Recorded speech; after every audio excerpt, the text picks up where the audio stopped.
Hindi maitatago ang napakalaking epekto ng tensyon sa West Philippine Sea lalo na sa pamilya ng mga mangingisda mula sa Zambales na pinagkakasya na lang ang kanilang maliit na kita para maitawid ang pamumuhay sa araw-araw. Kaya may panawagan rin ng grupo ng mga mangingisda kay Pangulong Duterte. Ang report mula kay Eunice Samonte.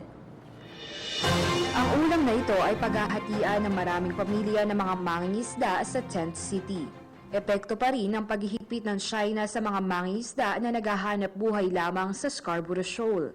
Sa 1,000 isang araw na kinikita ng mga mangingisda noon, ngayon maswerte ng araw ang maka-300 piso. At ang mga batang ito sa kanilang murang pag-iisip ang posibleng maapektuhan sa pag-aaral kapag nagpatuloy pa ang pagbabawal sa ating mga mangingisda na maghanap buhay sa Scarborough Shoal.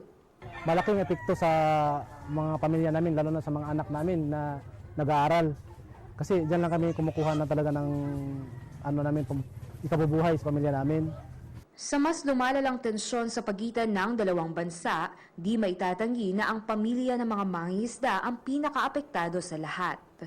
Ganito na lamang karaming isda ang nahuhuli ng mga kababayan nating mangingisda dito sa Zone 10, Sitio Balogo, Barangay Inahobol, Masinloc, Zambales.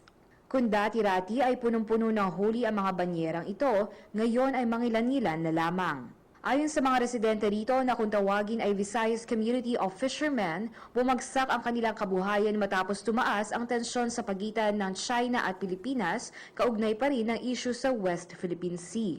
Sa katunayan, ang ilan sa kanila ibinenta na ang bangka dahil sa pagkakalugi sa kanilang pagpalaot. Sa lahat ng nangyayari sa West Philippine Sea, iisa lamang ang panawagan ng mga mangingisda ng Zambales sa ating bagong halal na Pangulo na si President Rodrigo Duterte. Ang panawagan ko lang sa ating mahal na Pangulo na sigurado naman yung mga China na yan, maski anong gawin natin, hindi talaga siya aalis dyan.